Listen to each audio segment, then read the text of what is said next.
Hello students, कैसे हो आप सब बढ़िया, सब कुशल मंगल खैरियत है ना। तो आइए शुरू करते हैं हम लोग आज law of multiple proportion. Students, सबसे पहले हम लोग ये जाने कि इस नियम का प्रतिपादन किसने किया, ये लॉ किसके द्वारा दिया गया है। तो बिल्कुल आपके अपने जान पहचान के एक आपके संबंधी हैं साइंटिस्ट, आप जरूर जानते हैं।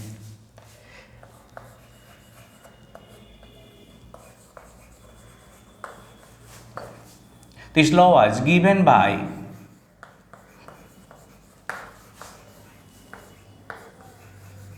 John Dalton. बिल्कुल आपके जान पहचान वाले हैं ना, इसीलिए मैंने कहा था। तो अब हमें समझना है कि लॉ ऑफ मल्टीपल प्रोपोर्शन है क्या। तो लॉ ऑफ मल्टीपल प्रोपोर्शन को समझने के लिए चौक ले लें। समझने के लिए पहले मैं एग्जाम्पल ले रहा हूं, उस एग्जाम्पल से मैं क्लियर कर दूंगा कि क्या है लॉ ऑफ मल्टीपल प्रोपोर्शन। तो फिर लैंग्वेज क्या लिख लेंगे आप, मैं भी थोड़ा बहुत लिख दूंगा। तो आइए समझने की कोशिश करते हैं। ये हाइड्रोजन ऑक्सीजन से अभिक्रिया किया और इसने बनाया वही बहुत ही उपयोगी पदार्थ प्यारा सा आपका जल, और साथ ही साथ H2O के अलावा बनता है H2O2, हाइड्रोजन पेरोक्साइड। क्या नाम है स्टूडेंट्स? Hydrogen peroxide. इसके बारे में हम लोग को पढ़ना है आगे डिटेल से, इसके प्रॉपर्टीज़ के बारे में, इसके स्ट्रक्चर के बारे में, बहुत सारी चीज़ों को। यहाँ देखिए हाइड्रोजन कितना ग्राम है, तो 2 ग्राम हाइड्रोजन है, और ऑक्सीजन कितना है 16 ग्राम। हाइड्रोजन अभी भी कितना है इसमें भी, तो 2 ग्राम, और ऑक्सीजन 16 दूनी 32 ग्राम हो गया। तो देखिए दो एलिमेंट हाइड्रोजन और ऑक्सीजन आपस में कंबाइन किए तो 2 कंपाउंड्स बनाए। 2 से ज़्यादा भी बना सकते थे, 1 भी बना सकते थे, लेकिन कितने बनाए? 2 बनाए। तो इन 2 कंपाउंड्स में देखिए वो खास बात, हाइड्रोजन का जो मास है वो सेम रह गया और ऑक्सीजन का जो मास है वो डिफरेंट हो गया। जो डिफरेंट मास है ना, उसमें वो खास बात है, यही तो नियम छुपा हुआ है। ये देखिए 16 ग्राम बाई 32 ग्राम कर दें तो ये 16 कम 16, 16 दूनी 32, 1/2, मतलब 1:2 हो गया, 1:2 हो गया। और यह क्या है? एक सिंपल रेशियो है। सिंपल रेशियो है ना, सिंपल रेशियो। एक और एग्जांपल देखते हैं। ये देखिए आपके पास कार्बन है और ऑक्सीजन से अभिक्रिया किया, 2 कंपाउंड बनाए, बहुत ही जहरीला पदार्थ कार्बन मोनोऑक्साइड और एक कार्बन डाइऑक्साइड। कार्बन मोनोऑक्साइड में कार्बन है 12 ग्राम और ऑक्सीजन है 16 ग्राम। यहाँ पर भी 12 ग्राम ही है और यह 32 ग्राम। एक बार फिर से देखिए, जब कार्बन और ऑक्सीजन आपस में रिएक्शन किए, कंबाइन हुए, तो कितने कंपाउंड बनाए? 2। उस 2 में से एक जो एलिमेंट है कार्बन, उसका मास फिक्स रह गया और दूसरे एलिमेंट का जो मास है वो क्या है? डिफरेंट है। तो इस तरह से जो डिफरेंट मास है, एक बार फिर से अगर हम इसको 16/32 कर दें तो 1:2 रेशियो होगा, which is simple ratio, which is simple ratio. यही students law of multiple proportion है। क्या है? अगर मुझे इसको लैंग्वेज में कहना हो तो देखिए 2 एलिमेंट कंबाइन करें और 2 या 2 से ज़्यादा कंपाउंड बना दें, तब माने इन कंपाउंड्स में एक एलिमेंट का फिक्स मास दूसरे एलिमेंट के डिफरेंट मास के साथ कंबाइन करेगा, और जो डिफरेंट मास है वो सिंपल रेशियो में होगा। बात समझ में आई? एक बार फिर से आपको समझाने की कोशिश कर रहा हूं। अरे बहुत सिंपल है भाई, 2 एलिमेंट, कितने एलिमेंट कंबाइन करेंगे? 2। और कम से कम कितने कंपाउंड्स बनाने चाहिए? 2 और मोर देन 2, 2 या 2 से ज़्यादा।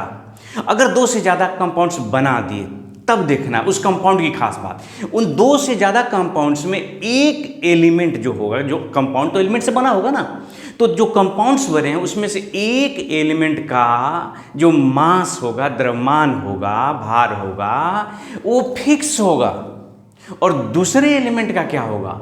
डिफरेंट डिफरेंट मास होगा। और जो डिफरेंट मास होगा वो क्या होगा? तो सिंपल रेशियो में। This is called law of multiple proportion, जिसका प्रतिपादन ग्रेट साइंटिस्ट जॉन डाल्टन ने किया। तो आइए लिख देते हैं लैंग्वेज में।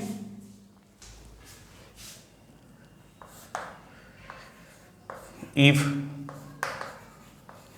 2 elements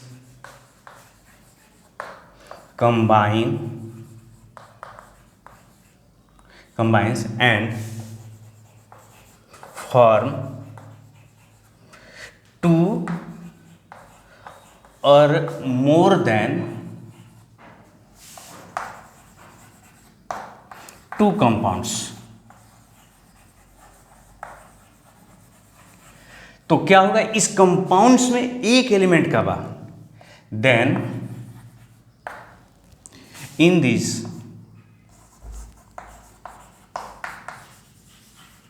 these compounds mass of one element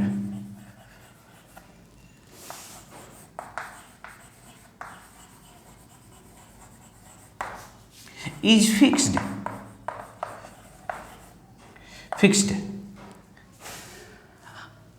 and mass of other element and mass of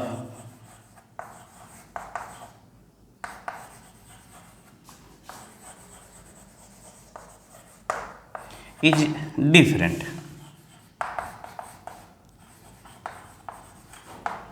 अब देखिए जो डिफरेंट मास है वो क्या होगा? तो सिंपल रेशियो में different masses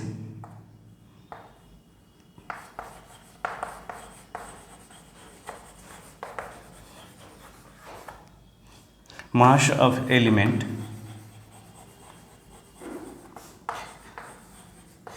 bear in simple ratio।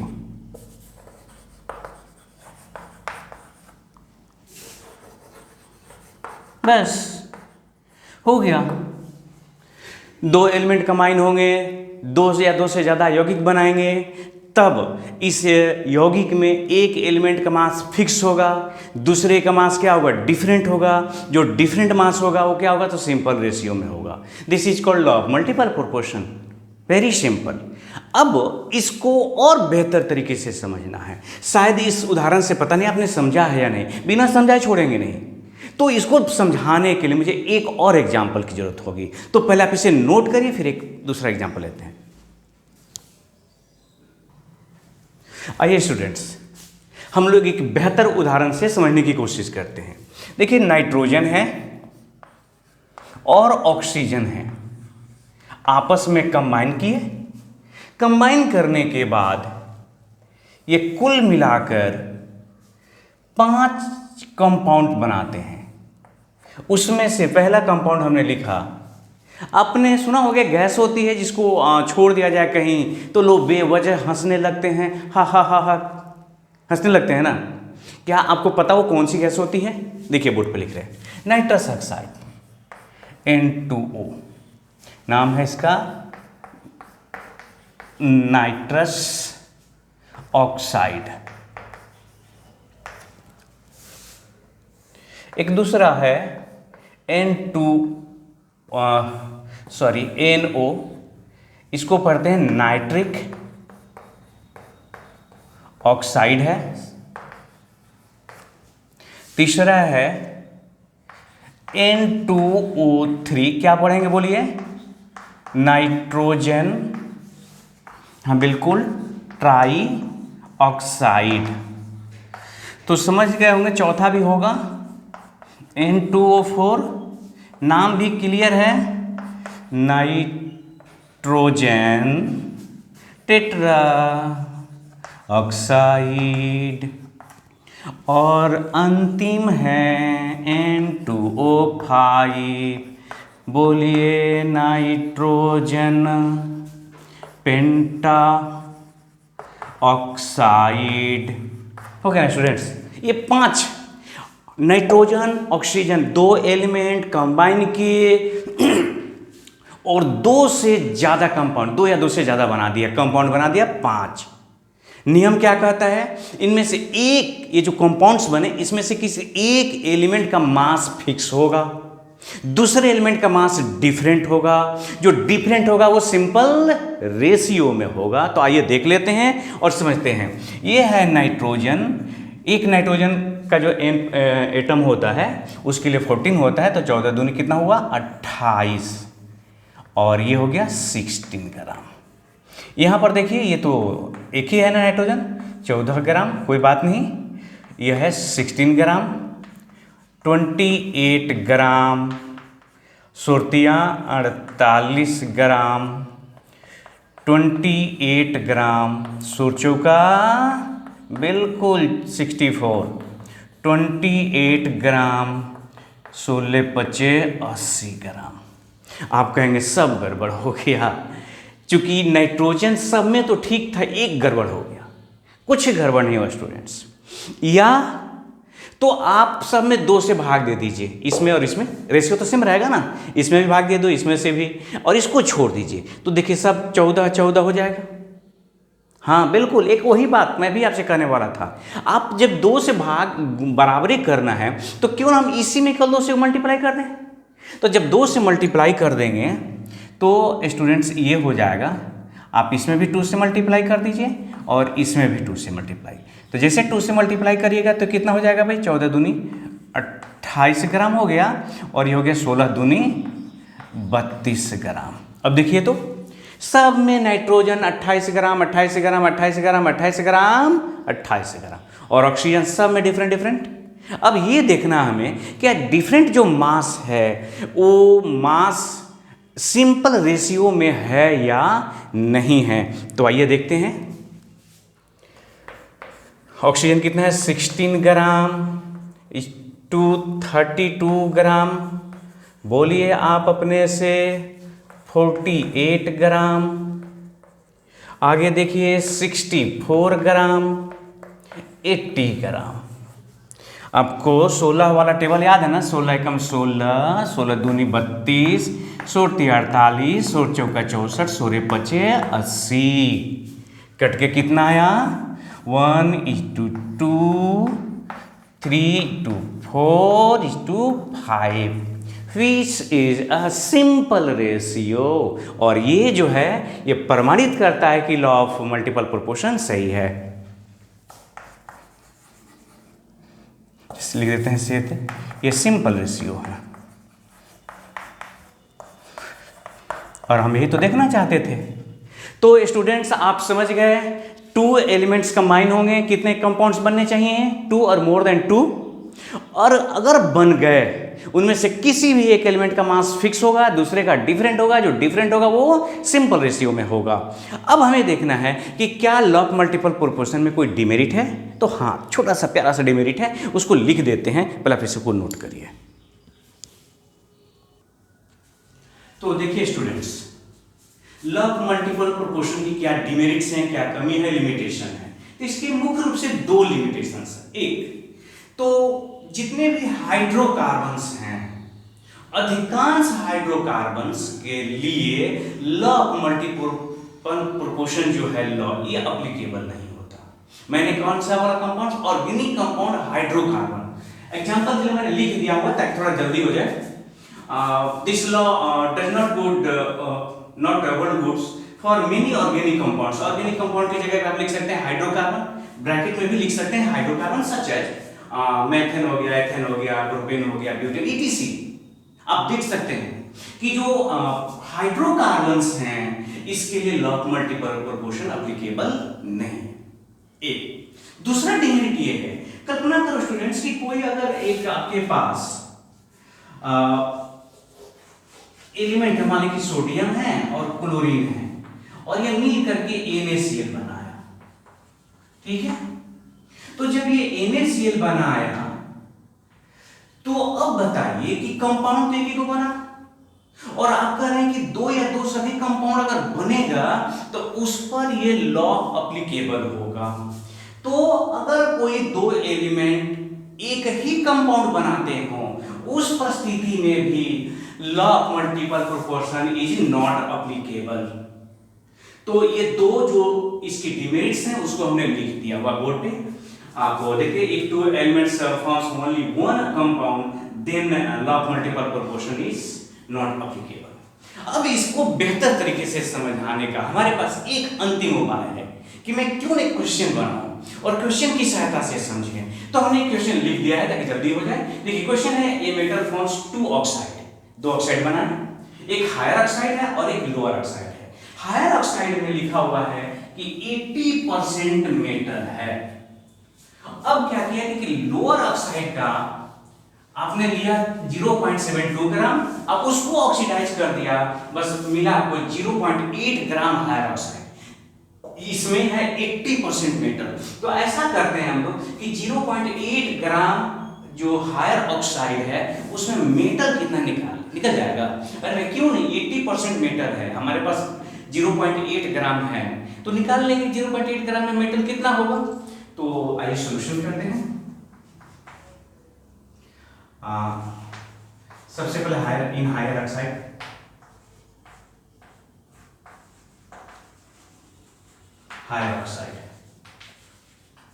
हम लोग निकालना चाहते हैं weight of metal, weight of metal. तो देखिए स्टूडेंट, हमारे पास कितना है 0.8 ग्राम।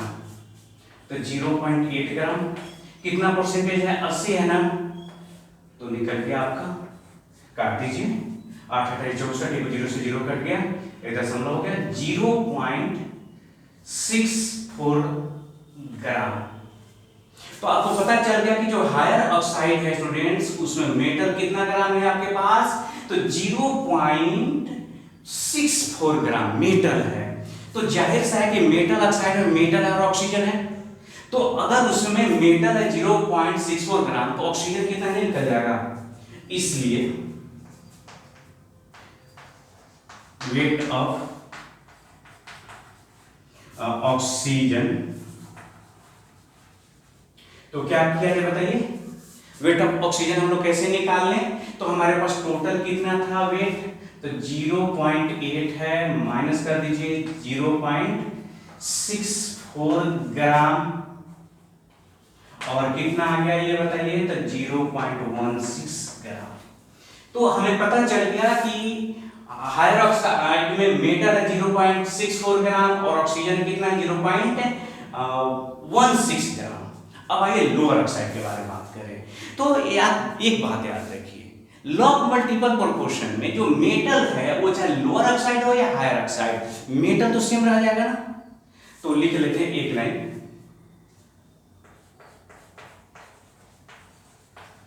metal will remains same as in higher oxide, as in higher oxide। इसका मतलब कि लोअर ऑक्साइड में भी, लोअर ऑक्साइड इन लोअर ऑक्साइड मेटल कितना होगा, weight of metal, weight of metal हो जाएगा वही 0.64 ग्राम। तो ऑक्सीजन निकाल लेना है, हो गया। तो ऑक्सीजन कैसे निकालें, तो टोटल आपके पास लोअर ऑक्साइड कितना है 0.72 ग्राम, उसमें से मेटल है 0.64 ग्राम, तो निकाल लीजिए। इसलिए वेट ऑफ ऑक्सीजन, तो हो जाएगा 0. टोटल वेट है कितना 72 ग्राम माइनस 0.64 ग्राम इक्वल टू हो गया ये 0.08 ग्राम। अब देखिए ऑक्सीजन एक में आ गया ये वेट और दूसरे के लिए ये आ गया, तो हम अगर इनका रेशियो निकालते हैं और ये सिंपल रेशियो आ जाता है, इसका मतलब क्या है कि ये प्रूफ हो रहा है कि लॉ ऑफ मल्टीपल प्रोपोर्शन सही है। तो इसके लिए इसलिए रेशियो ऑफ ऑक्सीजन हो गया,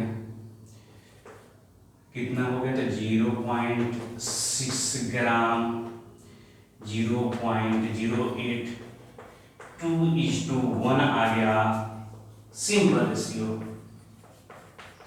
रेशियो होगा ना। तो सिंपल रेशियो का मतलब हो गया कि law of multiple proportion is valid. इसका मतलब ये नहीं होता है कि लॉ ऑफ मल्टीपल प्रोपोर्शन क्या है यहाँ पे, गुड होल्ड। तो आप यहाँ पर देखिए,